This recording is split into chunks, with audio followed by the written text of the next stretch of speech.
Jail থেকে বের হয়ে এসে কেঁদে কেঁদে বলে, আমার মাসুম বাচ্চারা,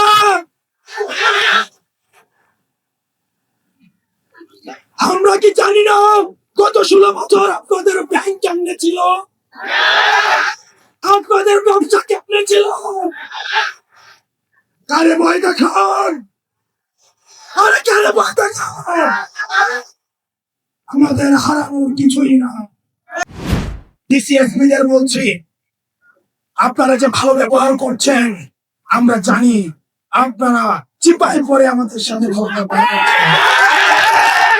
যদি হাসিনার পতন না হতো, যদি হাসিনার পতন না হতো, তখন এই ডিসিএসপি রাই গণভবনে প্রমোশনের জন্য লাইন ধরতো।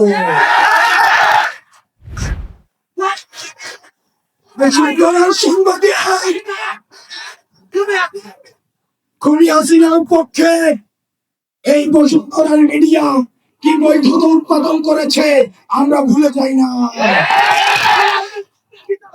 এই বসুন্ধরা গ্রুপের সাংবাদিকরা আবার নগ্ন হয়ে অপরাধের বৈধতা উৎপাদনের জন্য আবার নেমে বেরোচ্ছে, আবার আরেকটা কাকালো ঘটাতে তারা ষড়যন্ত্র করছে।